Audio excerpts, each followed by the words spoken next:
ሰላም ጤና ይስጥልን። ይህ ሪያሊቲ ሚዲያ ነው። ወደ ዕለቱ መረጃዎች እናልፋለን። አስቀድመን የምንመለከተው የቤት ፈረሳና የጫካ ፕሮጀክት መስፋፋት ያስከተለውን ስጋት ነው። ከዛ በመቀጠል ደግሞ በገጠር አካባቢዎች የሚታደሉ የነፃ የኤሌክትሪክ ቆጣሪዎችን የተመለከተ ዘገባም ይዘናል። የኢትዮጵያ የሰነደ መዋለ ንዋይ ገበያ ታሪካዊ ምዕራፍ በተመለከተም ያሰናዳ ነው አለ። ሌሎችም ዘገባዎች ይኖሩናል። እስከ መጨረሻው ተከታተሉን። በቅድሚያም የቤት ፈረሳና የጫካ ፕሮጀክት መስፋፋት በአዲስ አበባ ከተማ በዚህ ዓመት አዲስ የኮሪደር ልማት እንደማይጀመር ከዚህ ቀደም ቢገለጽም አዳዲስ የቤትና የሱቆች ፈረሳ ሊጀመር መሆኑ እየተወራ ነው። ይህ ፈረሳ በተለይ በየካ ክፍለ ከተማ ወረዳ 5፣ 6 እና 7 ላይ የሚገኙ ነዋሪዎችን በከፍተኛ ሁኔታ ስጋት ላይ የጣለ ሲሆን ምክንያቱ ደግሞ የጫካ ፕሮጀክት ወይም ሳተላይት ሲቲ በመስፋፋቱ እንደሆነ ይነገራል። በቅርቡ በተካሄዱ የቀበሌ ስብሰባዎች ላይ የአካባቢው ባለስልጣናት ነዋሪዎች ያለምንም ድርድር በአንድና በሁለት ወራት ጊዜ ውስጥ ቤታቸውን በአስቸኳይ እንዲለቁ መመሪያ አስተላልፈዋል። ከእንጦጦ ተነስተው ከሌሎችም ቦታዎች ተነስተው እስከ ሱሉልታና ለገጣፎ ግርጌ የሚደርሰው ይህ ግዙፍ ፕሮጀክት 500 ሄክታር መሬት ላይ የሚያርፍ ሲሆን በውስጡም በሺዎች የሚገመቱ ዘመናዊ ቤቶችን፣ ሆቴሎችን እና ሰው ሰራሽ ሐይቆችን ያካትታል። ጠቅላይ ሚኒስትር አብይ አህመድ ከዚህ ቀደም ፕሮጀክቱ ከ400 እስከ 500 ቢሊዮን ብር እንደሚፈጅ መግለጻቸው የሚታወስ ሲሆን የኢትዮጵያ መንገዶች ባለስልጣን ለአካባቢው መገናኛ የሚሆን የ20 ኪሎ ሜትር መንገድ ግንባታ አስቀድሞ ጀምረዋል። በሌላ በኩል ከንቲባ አዳነች አቤቤ ከቀናት በፊት ከጎሮ መታጠፊያ እስከ ኮዬ ፈጬ አደባባይ ያለውን አዲስ የኮሪደር ልማት በይፋ ማስጀመራቸው ተዘግበዋል።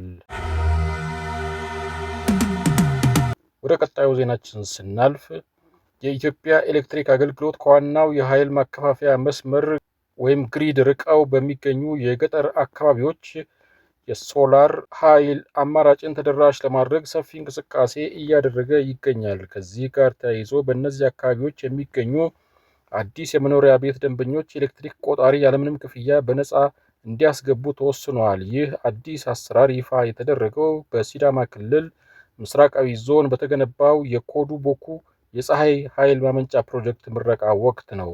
ይህ ፕሮጀክት ከዓለም ባንክ በተገኘ 227.22 ሚሊዮን ብር የገንዘብ ድጋፍ የተገነባ ሲሆን 525 ኪሎ ዋት ኤሌክትሪክ ኃይል ማመንጨት አቅም አለው። በአሁኑ ወቅት 487 አባወራዎች የዚህ አገልግሎት ቀጥተኛ ተጠቃሚ ሆነዋል።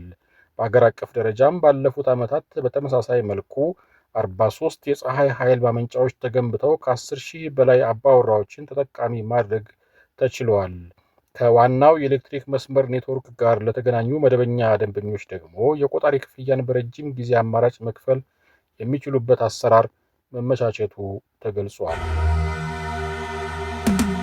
የኢትዮጵያ ሰነደ መዋለ ንዋይ ገበያ ታሪካዊ ምዕራፍ አዲስ የተቋቋመው የኢትዮጵያ ሰነደ መዋለ ንዋይ ገበያ ወይም ኢኤስኤክስ ሳምንታዊ የአክሲዮን ግብይት መጠኑ ለመጀመሪያ ጊዜ ከ1 ቢሊዮን ብር በላይ በማሻገር አዲስ ታሪካዊ ምዕራፍ አስመዝግበዋል። ይህ ስኬት በሀገሪቱ የካፒታል ገበያ ላይ የባለሀብቶችን ከፍተኛ እምነት የሚያንጸባርቅ እንደሆነ ተገልጿል።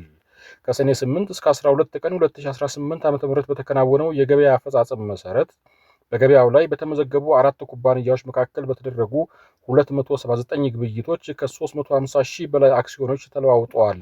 ይህም አጠቃላይ የግብይቱ ዋጋ 1.02 ቢሊዮን ብር አድርሶታል። በተጨማሪም በባንኮች መካከል በሚደረገው የገንዘብ ገበያ ላይ የተከማቸው አጠቃላይ የግብይት መጠን 3.3 ትሪሊዮን ብር ደርሷል። የሰነደ መዋለ ንዋይ ዋና ስራ አስፈጻሚ ጥላሁን እስማኤል ካሳሁን እንደገለጹት ገና አዲስ ለተጀመረው ገበያ በአንድ ሳምንት ውስጥ ይህን ያህል የግብይት መጠን ማስመዝገብ መቻሉ ትልቅ መሻሻል ነው። በሚቀጥለው ሳምንት ሌላ ተጨማሪ አዲስ ኩባንያ በይፋ በገበያው ላይ የሚመዘገብ ሲሆን በቀጣዮቹ 1 እና 2 ዓመታት ውስጥ በገበያው ላይ የሚዘረዘሩትን ኩባንያዎች ቁጥር ከ50 እስከ 60 ለማድረስ ሙሉ እምነት እንዳለና ለዚህም በትጋት እየተሰራ መሆኑን ዋና ስራ አስፈጻሚው አስታውቀዋል። በቅርቡ መሬት በምደባ የተወሰነላቸው አልሚዎች የ10 ቀን ገደብ ተቀመጠ። የአዲስ አበባ ከተማ መሬት ልማትና አስተዳደር ቢሮ በቅርቡ በተለያዩ የሀገራዊ ፋይዳ ባላቸው ፕሮጀክቶች ለመሰማራት ጥያቄ አቅርበው መሬት በምደባ እንዲያገኙ በከተማ አስተዳደሩ ካቢኔ ለተወሰነላቸው አልሚዎች ቀነ ገደብ አስቀምጧል። በቅርቡ በምደባ የተወሰነላቸው አልሚዎች በቀጣይ 10 ቀናት የሚጠበቅባቸውን የሊዝ ቅድመ ክፍያ አጠናቀው ውል እንዲወስዱ የመሬት ዝግጅትና ማስተላለፍ ዘርፍ ምክትል ቢሮ ኃላፊ አቶ መኮንን ተርፋ አቅጣጫ ሰጥተዋል። ይህ የሆነው በቅርቡ ፕሮጀክታቸው ተገምግሞ መሬት በውሳኔ እንዲያገኙ ከተፈቀደላቸው 68 አልሚዎች ጋር ስለ ስራው አተገባበር ገለጻ በተሰጠበት ወቅት ነው። በመመሪያ መሰረት የሚጠበቅባቸውን ግዴታ ተወጥተው ወደ ትግበራ በማይገቡ አልሚዎች ላይ ቢሮው ቦታውን እንደማይፈልጉት ቆጥሮ መሬቱን ለሌላ ልማት ለማዋል እንደሚገደድ አጽንኦት ሰጥተው ተናግረዋል። አርቲስት ካሙዙ ካሳ ምርጫውን ማሸነፉን አስታወቀ። በየካ ክፍለ ከተማ በብልጽግና ፓርቲ ለምርጫ ቀርቦ የነበረው አርቲስት ካሙዙ ካሳ በአካባቢው ነዋሪዎች ከፍተኛ ድምፅ ተሰጥቶት ማሸነፉን ይፋ አድርገዋል። አርቲስቱ የምርጫ ውጤቱን ተከትሎ ለመራጮች ምስጋናውን አቅርበዋል። ታዋቂው አርቲስት ካሙዙ ካሳ በየካ ክፍለ ከተማ በተካሄደው ምርጫ ብልጽግና ፓርቲን ወክሎ በመወዳደር አብላጫ ድምፅ በማግኘት ማሸነፉን በይፋዊ የማህበራዊ ትስስር ገጹ አስታውቋል።